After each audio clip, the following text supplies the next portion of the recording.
Office protection. Pas rater rien dans un abdia.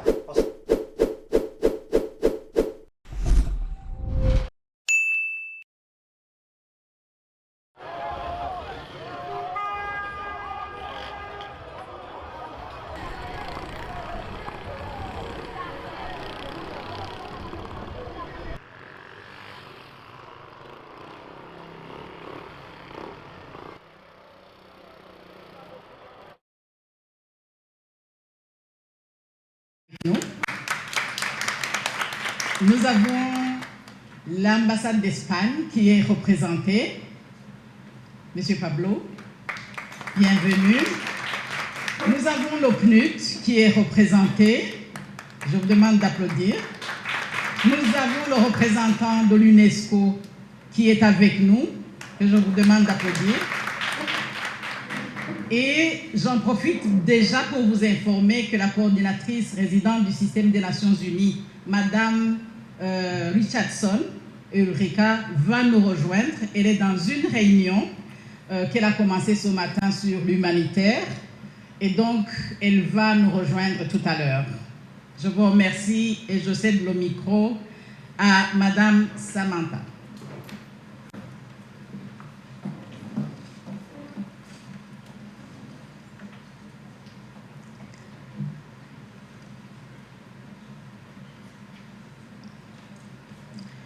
Excellence, Madame la ministre à la condition féminine aux droits des femmes, Monsieur le chargé d'affaires du Japon en Haïti,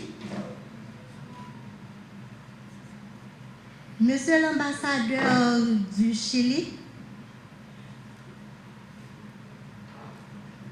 Monsieur le chargé d'affaires de l'ambassade de France,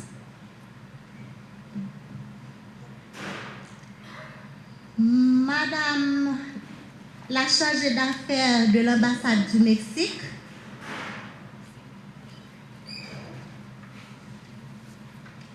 Monsieur le responsable du programme de l'ambassade d'Espagne,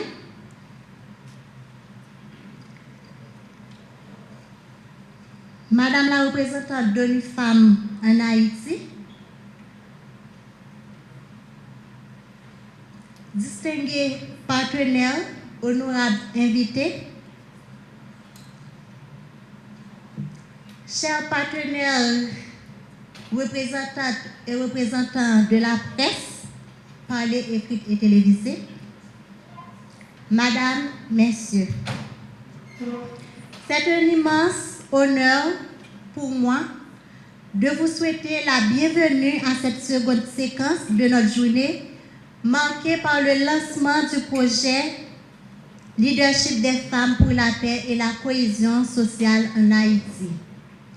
Dès ce matin, à partir de 8 heures, nous avons travaillé activement autour des objectifs et la vision de ce projet.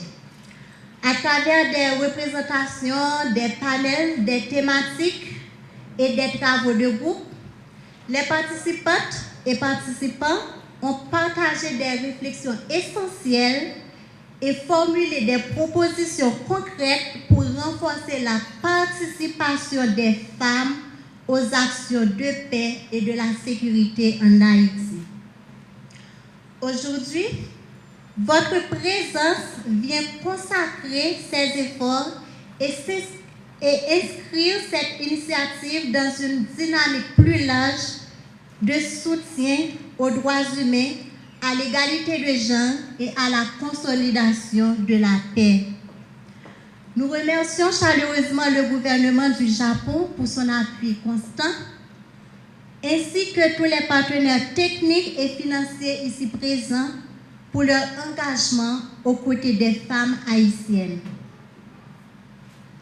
Merci à chacun et à chacune d'entre vous pour votre attention, votre soutien et votre engagement à nos côtés. Pour ouvrir officiellement cette cérémonie, on a le plaisir d'appeler Madame Marguerite Ndouayo. C'est la représentante résidente d'ONU Femmes en Haïti, pour prononcer ses propos.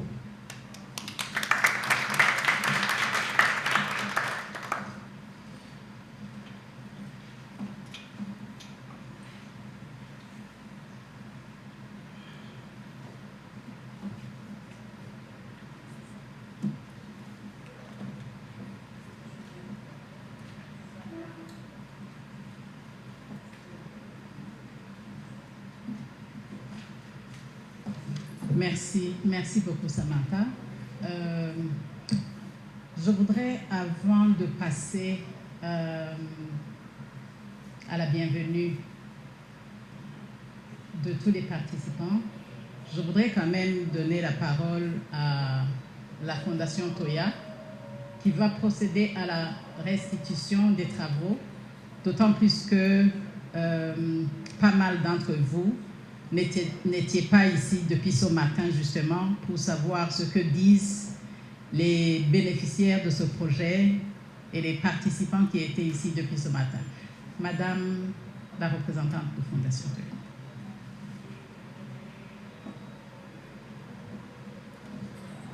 Merci beaucoup. Bonjour tout le monde.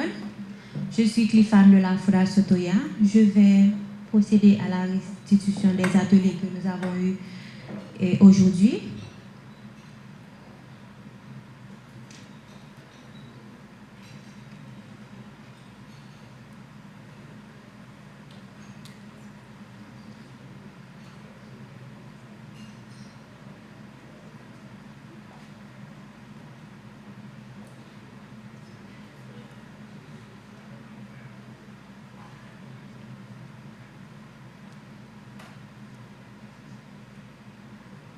Nous avons eu 3 groupes, 2 en présentiel et un groupe en ligne.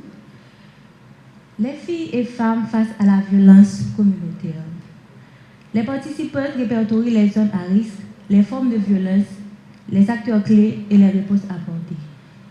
Le groupe 1 a identifié les zones de violence, la zone métropolitaine de Port-au-Prince, Carrefour-Feuille, Canaan, Kiskov, le département du centre, Mirbalais, Sodo et le département de l'Artibonite.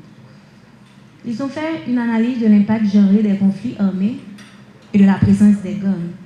Ils ont fait ressortir les conséquences spécifiques sur les femmes et les filles et ont proposé des réponses à la problématique.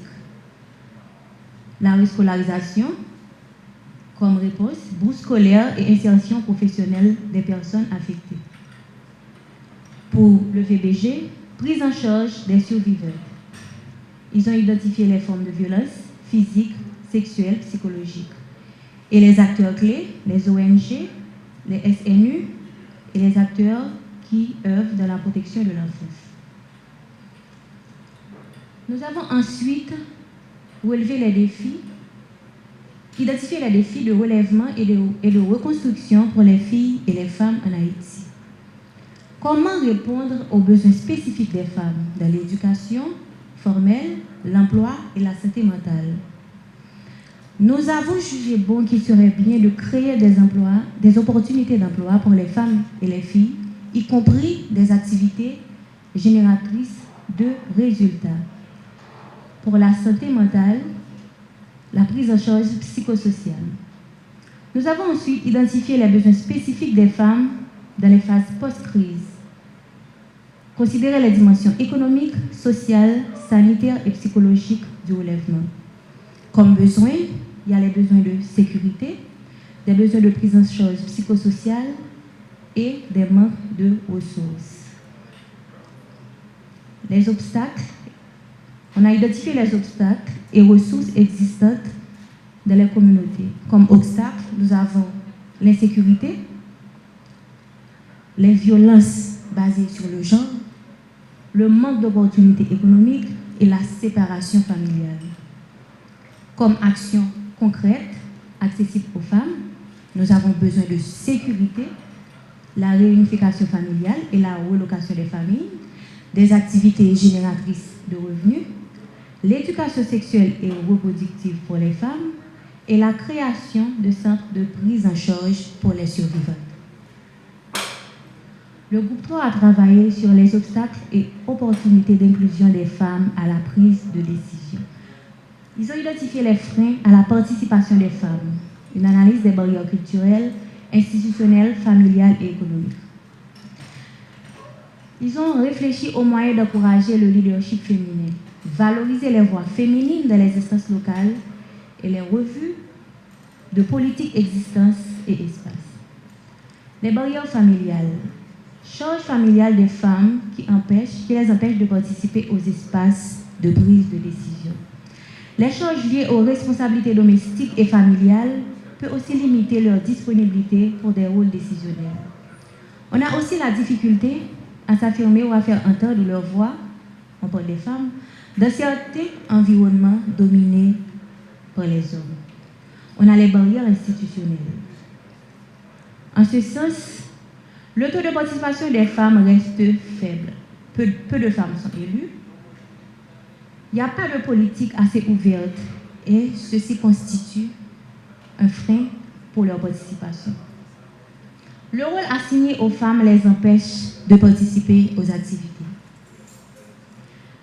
Elles demandent en fait de donner plus de chance aux femmes dans les sphères de décision. La violence faite aux femmes et aux filles constitue vraiment une barrière fondamentale. La violence de la politique, dans les ménages et dans la société à travers le système patriarcal. Pour l'éducation, ils ont constaté que les femmes n'ont pas accès à un niveau supérieur d'éducation, ce qui les empêche de prendre des décisions. Comme barrière culturelle, ils ont identifié la langue comme une barrière pour les femmes dans la prise de décision. Certaines femmes ne participent pas sous prétexte que les discussions sont faites en français. C'est une réalité.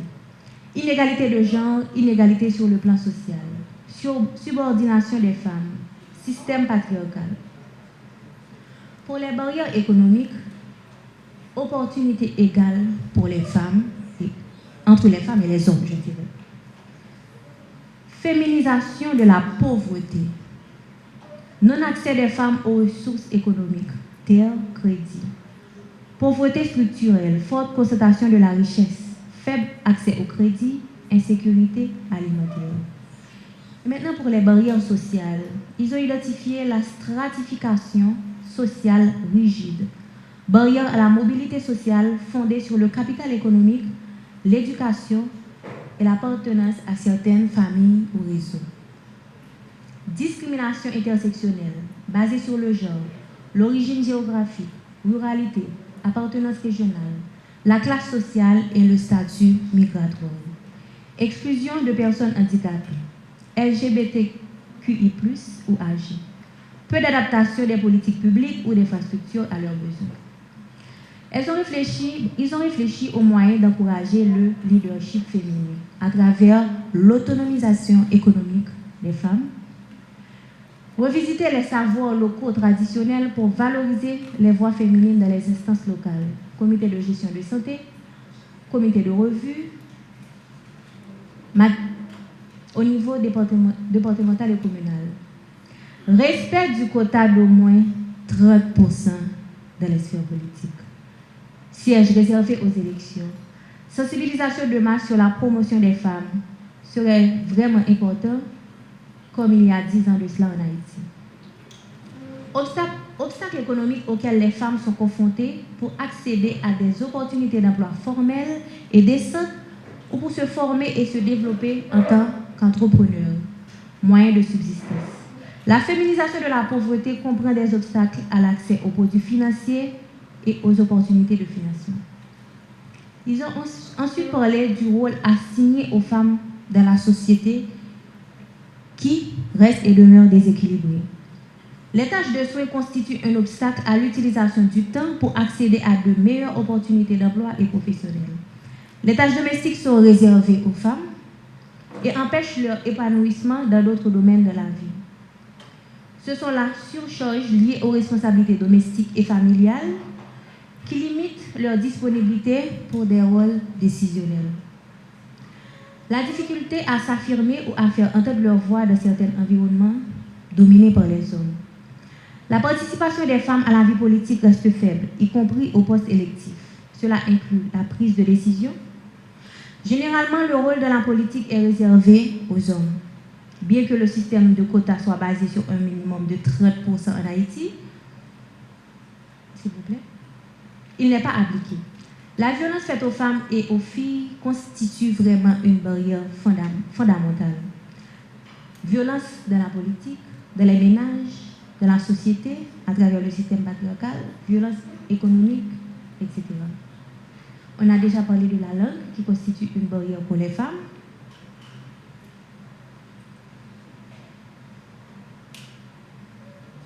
Ok, comme recommandation, valoriser les voix féminines dans les instances locales. Formation, moyens économiques et sécurité. Campagne de sensibilisation des femmes et des filles à participer activement dans les activités devant leur permettre de prendre des décisions. Besoin de dialogue intergénérationnel, très important. Il faut préparer la génération à venir. Revue de politique existante et espace. Politique favorable aux jeunes, plus d'encadrement, d'accompagnement et implication des jeunes, coaching, débat. Politique et programmes spécifiques adaptés à la réponse humanitaire aux adolescents en Haïti. Sensibilisation à la masculinité positive. Les hommes qui acceptent leur partenaire de façon inconditionnelle. Conseil communautaire, école, ONG locale, église, leader communautaire. Stratégie sur l'amélioration de la coordination des acteurs. Synergie pour rationaliser les ressources et améliorer la redevabilité. Madame, Monsieur, ça a été un plaisir pour moi de lire pour vous le rapport. Merci.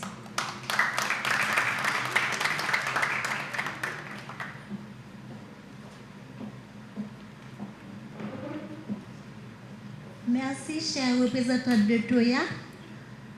À lui entendre parler, donc ça nous a fait réfléchir sur un point que Antonio Gutiérrez avait mentionné. Lorsque les femmes participent pleinement à la construction de la paix, celle-ci est plus durable, plus inclusive et plus forte. À cet effet, on appelle Madame Goretti.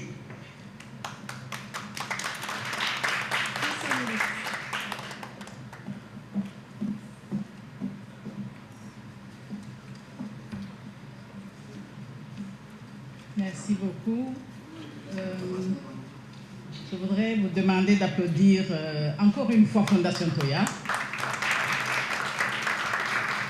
pour la synthèse qu'elle vient de nous faire et que je trouve très, très intéressante. Madame la ministre à la condition féminine et aux droits des femmes, Monsieur l'ambassadeur du Chili, Monsieur le chargé d'affaires de l'ambassade du Japon, Monsieur le représentant de l'Annonciature apostolique, Monsieur le secrétaire d'État à l'intégration des personnes handicapées, Monsieur le représentant de l'ambassade d'Espagne, chers collègues et représentants de l'UNESCO, chers collègues des Nations Unies, Mesdames, Messieurs les partenaires présents, chers représentants des organisations de la société civile, chers représentants et bénéficiaires visés par le projet, Mesdames, Messieurs les représentants des médias, Mesdames, Messieurs, je suis honorée de vous accueillir aujourd'hui au nom et avec la ministre à la condition féminine, aux droits des femmes et au nom de l'ambassade du Japon. Je suis honorée parce qu'aujourd'hui c'est un jour spécial. Un jour spécial pour nous qui sommes dans cette salle, non pas nous, on est femmes, un jour spécial parce que nous lançons un projet spécial aussi et très important qui va nous permettre d'accompagner les nombreuses femmes et filles qui sont dans le besoin en Haïti et plus particulièrement celles qui sont affectées par la crise qui sévit dans le pays et qui se retrouvent déplacées en dehors de leur famille, mais aussi qui survivent des violences basées sur le genre.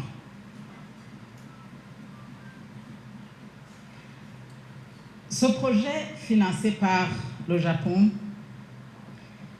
est né de l'union entre le gouvernement haïtien, la société civile, et je les salue parce que nous voyons ce jour arriver. Je tiens à exprimer ma gratitude sincère à nos partenaires techniques et financiers, ainsi qu'à toutes les autorités qui sont présentes dans la salle, qui ont répondu présent à notre invitation. Ce projet que nous lançons prend naissance dans un contexte où les gangs armés ont plongé Haïti dans un état de violence et de terreur, affectant lourdement les femmes et les survivantes de violences basées sur le genre. Il est déchirant de constater que 4 femmes sur 5 subissent des violences dans ce pays, incluant le viol, et souvent le viol de manière répétée. 4 femmes sur 5.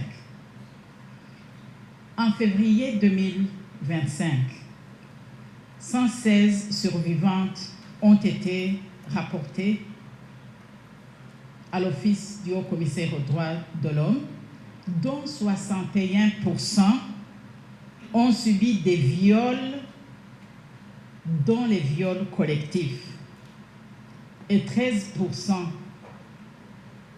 étaient des enfants de 8 à 17 ans. Je vous donne ce petit chiffre.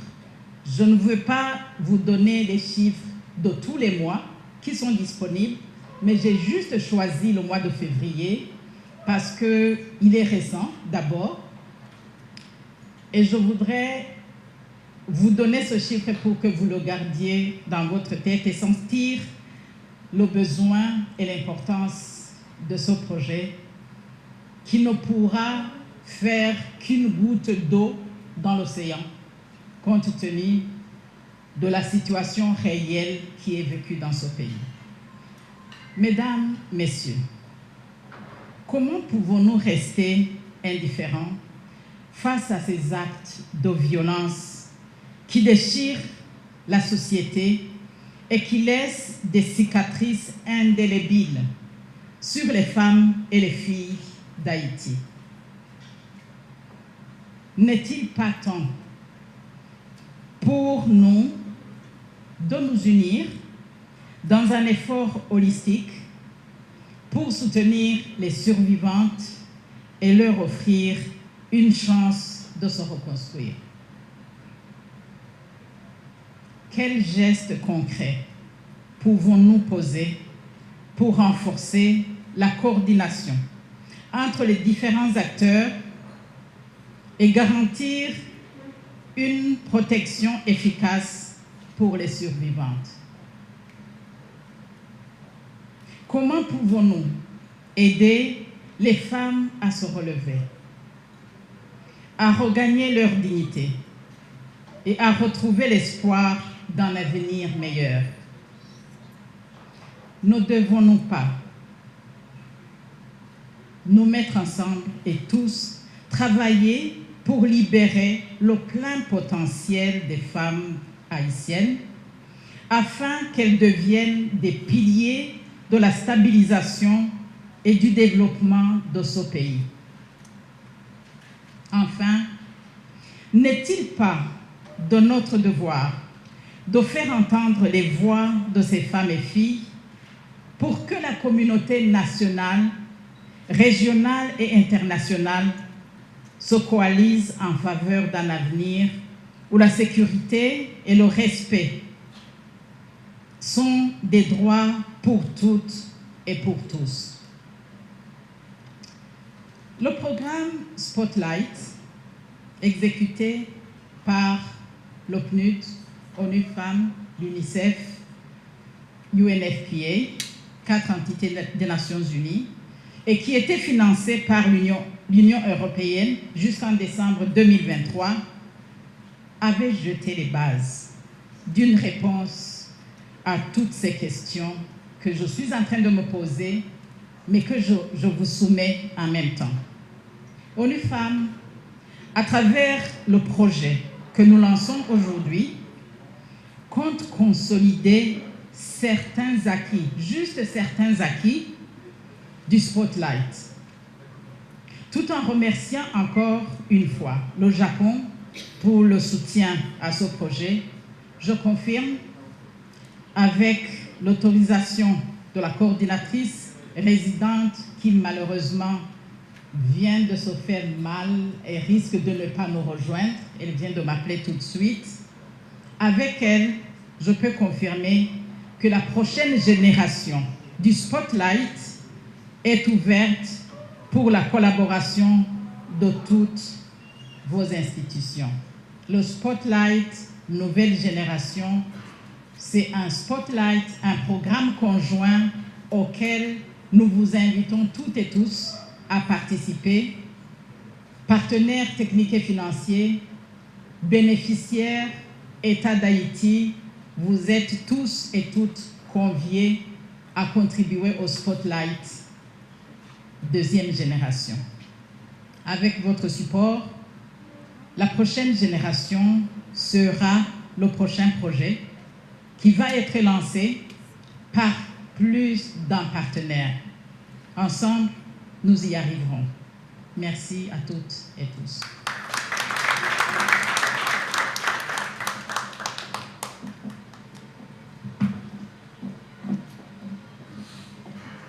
Merci, Madame la représentante, pour votre appel à la consolidation pour la paix. À ce stade, rappelons-nous que, comme l'a si bien dit l'ancien Premier ministre japonais Shinzo Abe, la véritable force d'une nation ne réside pas seulement dans sa puissance, mais dans sa capacité à tendre la main aux autres. C'est dans cet esprit de solidarité que le gouvernement du Japon soutient cette initiative. J'ai donc l'honneur d'inviter à présent Son Excellence M.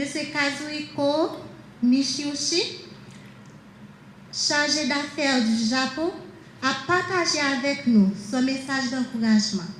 Sous vos applaudissements, s'il vous plaît.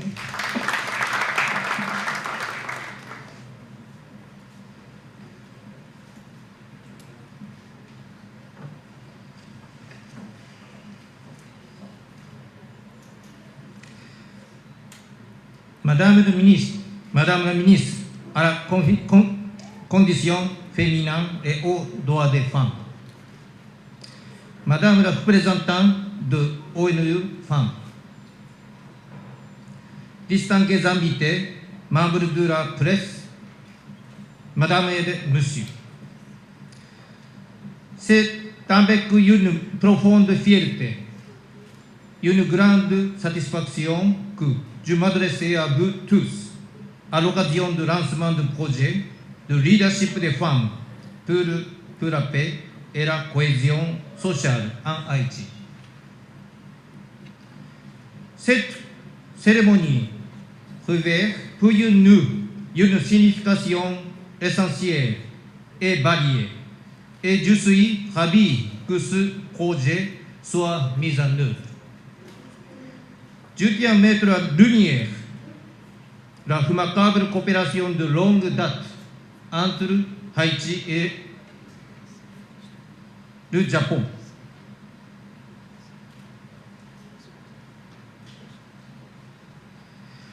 Et l'Agence internationale.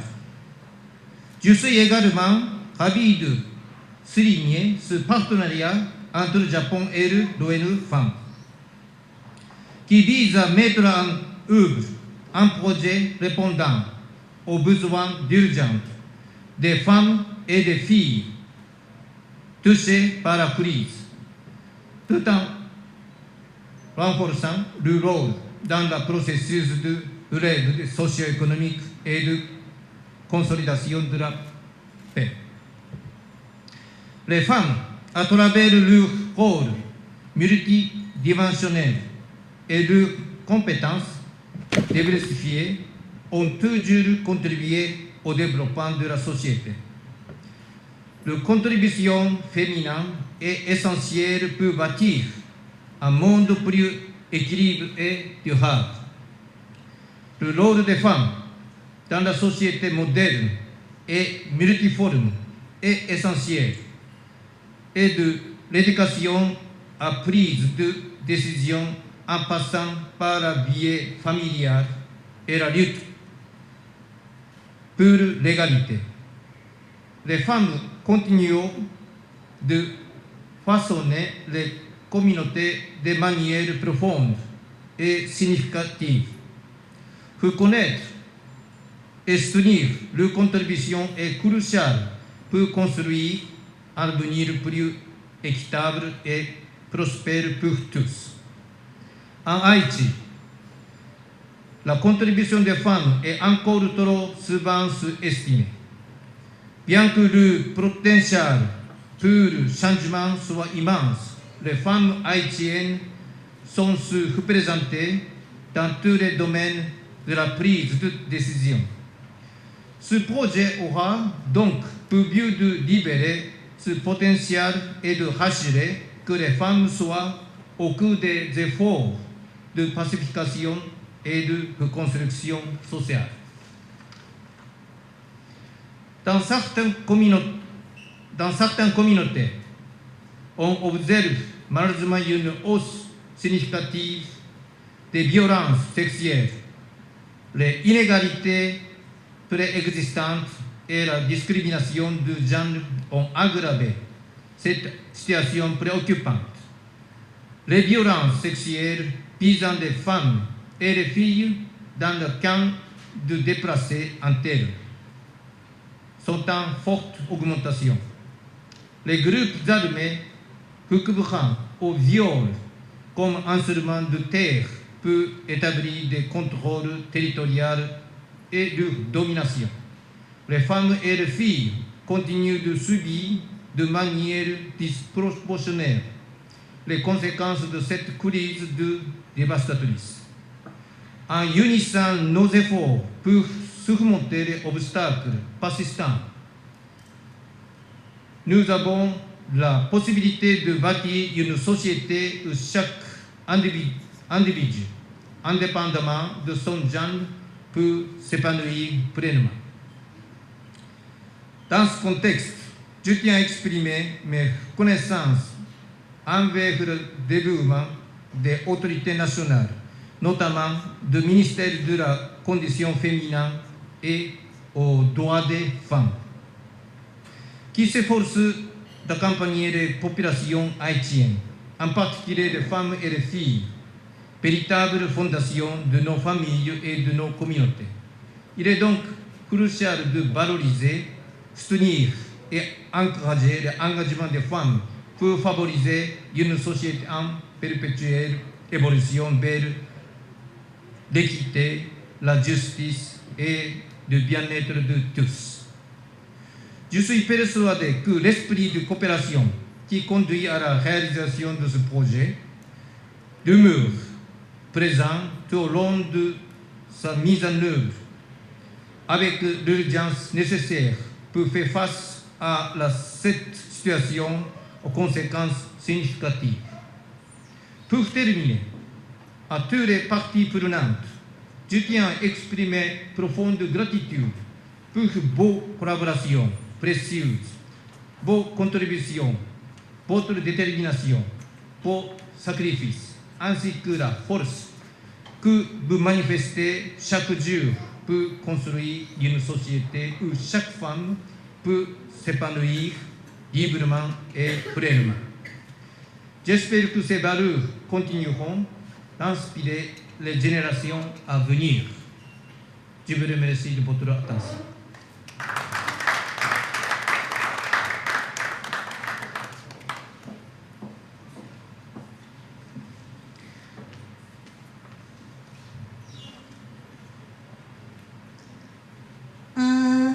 Je répète, en s'unissant nos forces, on peut faciliter l'inclusion sociale et l'équité. Merci, Monsieur le représentant. Mesdames, Messieurs, la promotion du leadership féminin, la consolidation de la paix et la garantie des droits humains ne seraient pleinement réalisées sans l'engagement ferme des autorités nationales. Le ministre à la condition, disons la ministre à la condition féminine et aux droits de la femme joue en ce sens un rôle de premier plan en Haïti, en impulsant des politiques publiques inclusives et en plaidant pour une meilleure reconnaissance de la contribution des femmes à la vie sociale, économique et politique du pays.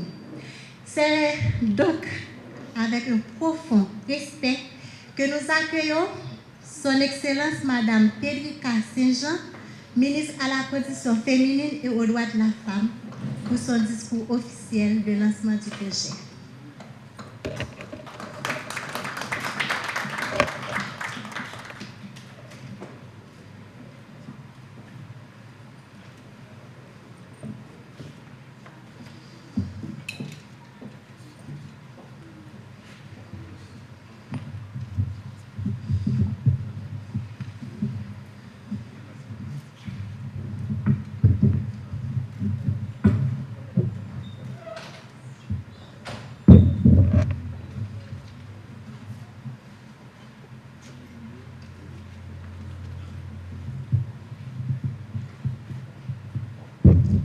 Monsieur l'ambassadeur du Chili,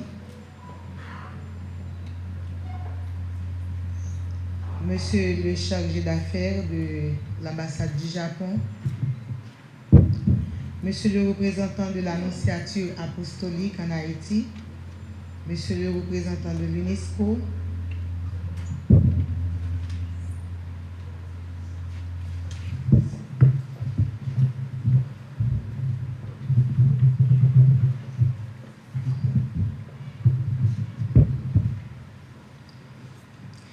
Madame la représentante de l'ONU Femmes en Haïti, Mesdames, Messieurs les représentants des institutions gouvernementales, Monsieur le secrétaire d'État à l'intégration des personnes handicapées, Messieurs et Dames les partenaires techniques et financiers, chers collègues du système des Nations Unies, chers représentantes des organisations de la société civile, chers représentants des bénéficiaires visés par le projet, Mesdames, Messieurs les représentants des médias, Mesdames, Messieurs, en vos rangs, titres, grades et qualités. Nous sommes ici aujourd'hui dans le cadre du lancement du projet Leadership des femmes pour la paix et la cohésion sociale en Haïti, exécuté par ONU Femmes en collaboration avec le gouvernement et la société civile haïtienne, avec l'appui financier généreux du Japon.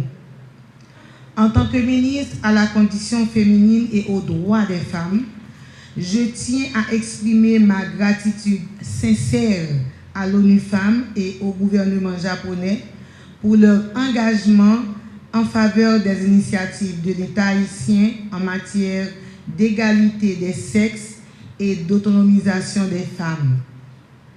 Cette démarche s'inscrit parfaitement dans la politique d'égalité femmes-hommes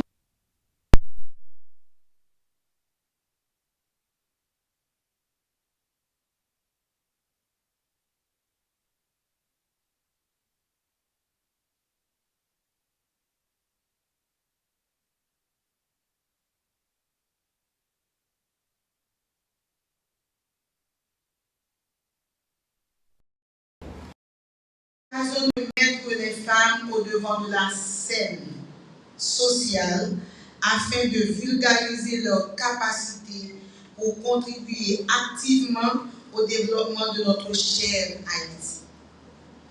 À partir de ce projet, les femmes auront à renouveler leur engagement dans la préservation de la paix dans leur milieu en renforçant leur résilience et la cohésion sociale, commençant par la cellule familiale. En effet, ce projet prend naissance dans un contexte particulièrement difficile. Haïti traverse une crise humanitaire sans précédent, avec plus de millions de déplacés internes, dont 53% de femmes. Les gangs armés ont plongé notre pays dans un état de violence et de terreur. Les femmes et les survivants de violences basées sur le genre. Il est déchirant de constater que 4 femmes sur 5 subissent des violences, incluant le viol, souvent de manière répétée. Cette crise a des répercussions graves sur nos jeunes filles, notamment celles qui vivent dans les sites de déplacés, privées de leur droit à l'éducation et devenues mères prématurées. Face à ces défis, le projet que nous lançons aujourd'hui apporte une innovation et une lueur d'espoir. En renforçant la résilience et le leadership des femmes, il leur fournira les connaissances nécessaires pour initier des activités génératrices de revenus, les aidant à sortir de la dépendance persistante de leur environnement actuel. Ce projet deviendra un modèle pilote de prise en charge intégrée où différentes institutions étatiques apporteront leur contribution pour garantir le soutien attendu.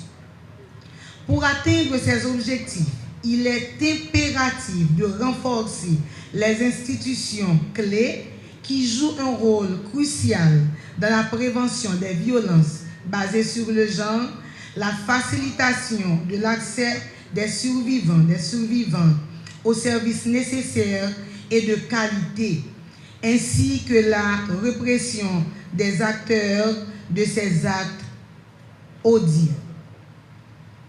Le projet mettra l'accent sur le renforcement des capacités et la collaboration avec des services de police, des tribunaux à travers le pôle judiciaire en cours d'établissement et d'autres services afin qu'ils soient mieux préparés à prendre en charge les survivantes du VBG. Et j'applaudis dès demain ces initiatives du chef du gouvernement et du CPT. Des formations spécialisées seront dispensées aux agents de police pour améliorer leurs compétences en matière de gestion de cas de violence et en matière d'intervention d'urgence. En parallèle, des initiatives seront mises en place pour créer un environnement favorable et à la protection et à la promotion des droits des femmes au sein des communautés. Par exemple, le ministère à la condition féminine et aux droits des femmes entend mettre sur pied une maison des femmes dans au moins 3 départements, l'Ouest, l'Artibonite et le Centre, qui sera un lieu d'écoute, des soins psychosociaux, de formation, d'accompagnement juridique et surtout de reconstruction personnelle et professionnelle. C'est un espace où les survivantes pourront non seulement guérir, mais aussi retrouver leur autonomie, leur pouvoir d'agir et leur place pleine et entière dans la société. La Maison des femmes vise également la réinsertion socio-économique en outillant les femmes à travers des formations professionnelles, des appuis à l'entrepreneuriat et des mécanismes d'inclusion financière. Il s'agira d'un véritable levier de transformation sociale qui contribuera à briser le cycle de la dépendance et de la violence. Nous savons que derrière chaque survivante de violence basée sur le genre, il y a une histoire de courage. Mais ce courage, aussi admirable soit-il, ne suffit pas dans l'appui d'une société solidaire sans des politiques publiques fortes et sans des structures adaptées pour accompagner leur reconstruction. Le MCFDF est en train de venir en aide à des femmes dans les sites de déplacés en leur inculquant, en leur apportant alors un appui psychosocial. Le ministère va aussi reprendre la ligne 8919 pour les femmes victimes de violences. La sensibilisation et l'éducation seront au cœur de ces initiatives, avec des campagnes visant à changer les mentalités et à promouvoir une culture de respect et de dignité pour les femmes et les filles. Des plateformes de dialogue et de concertation seront établies entre les communautés, les leaders locaux et les organisations de la société civile pour encourager la participation active des femmes dans le processus décisionnel et renforçant leur influence dans la vie publique. Ces initiatives viseront à réduire les inégalités de genre et à créer des communautés résilientes et solidaires où les droits des femmes sont pleinement respectés et protégés. Avant de terminer, je voudrais exprimer mon souhait ardent que d'autres partenaires se joignent à l'ONU Femmes et au ministère à la condition féminine et aux droits des femmes dans cette initiative noble qui vise à rendre leur dignité aux femmes et aux filles d'Haïti. Aujourd'hui, elles sont trop affectées par la crise qui endeuille notre pays.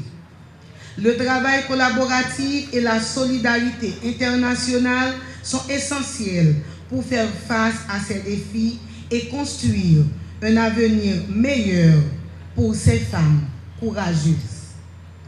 Permettez enfin que je salue le courage, la patience et la résilience des bénéficiaires de ce projet représentés dans cette salle aujourd'hui. Vous avez traversé des épreuves inimaginables et malgré tout, vous continuez à espérer et à lutter pour un avenir meilleur. Je vous promets que le ministère et l'ONU Femmes feront tout leur possible pour passer rapidement à l'action et apporter des changements nécessaires pour améliorer nos vies. Je suis une survivante. Arrivée à ce poste de ministre aujourd'hui, mon souhait le plus cher, c'est d'aider à réduire le niveau de violence sur les femmes et les filles d'Haïti. Et ma remplaçante pourra continuer à ce travail. Puisque je suis dans un gouvernement de transition, les autres après moi pourront continuer la bataille. Car je m'étais juré le 6 juillet 2019 en tant que survivante quand j'avais reçu un projectile sur mon côté droit que je n'allais pas baisser les bras. Et aujourd'hui, ce n'est pas un cadeau et ce n'est pas une chance, ce n'est pas un hasard que je sois ministre à la condition féminine, c'est pour continuer la bataille parce que je suis une survivante qui n'a pas baissé les bras. Que ce projet ne soit pas un projet de plus. Passons de la parole aux actes, car les filles et les femmes d'Haïti ne peuvent plus attendre. Apportons à ces femmes et à ces filles un lueur d'espoir, car elles en ont besoin. Merci à vous tous et à vous toutes.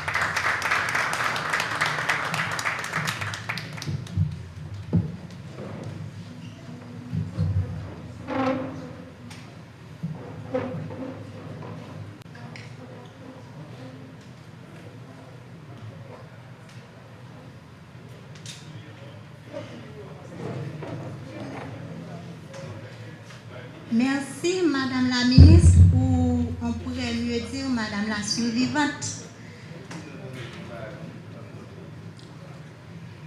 Donc, à présent, nous allons donner la voix aux bénéficiaires de ce projet. Donc, j'invite la représentante de la Fondation Toya à venir adresser ses mots de remerciement. Sous vos applaudissements, s'il vous plaît.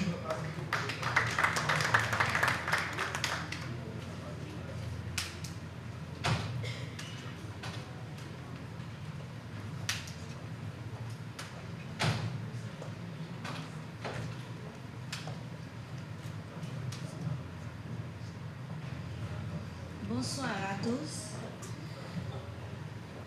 Donc, matin, moi là pour capable porter remerciement. Un grand remerciement à l'ambassadeur japonais, Onifam, avec le gouvernement haïtien. Pour le programme, ils ont mis sous pied sous site déplacé. Et un remerciement spécial à la Fondation Toya, qui a fait un grand travail dans le site déplacé, qui c'est ONA, OPC et l'autre site déplacé. Au niveau psychologique, faire des activités socio-culturelles et avec des filles et femmes. Dans le cadre pour sensibiliser contre violence tant que VBG, violence verbale, violence sexuelle, sous-filles et femmes. Et programme ça, aidez-nous en pile et activités très chaleureuses et jeunes filles vraiment satisfaits de travail Fondation Toya a fait sous site. Et un grand remerciement avec tous les médias qui sont ensemble avec nous aujourd'hui. Merci beaucoup pour la collaboration.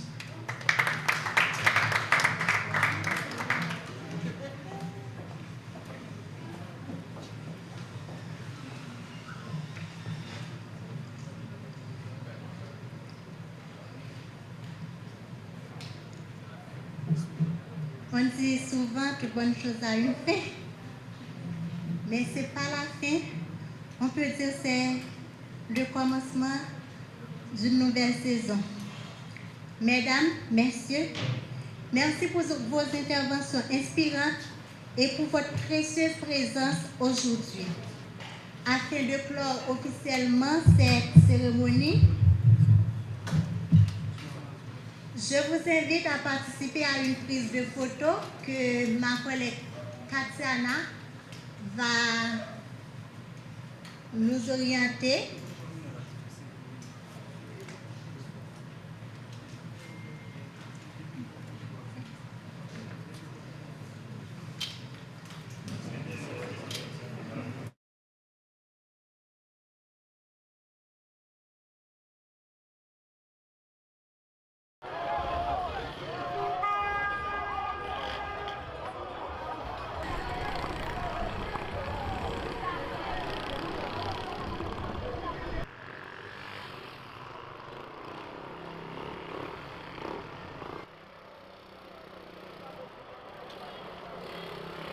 Office protection. Pas rater un rien dans un abdia.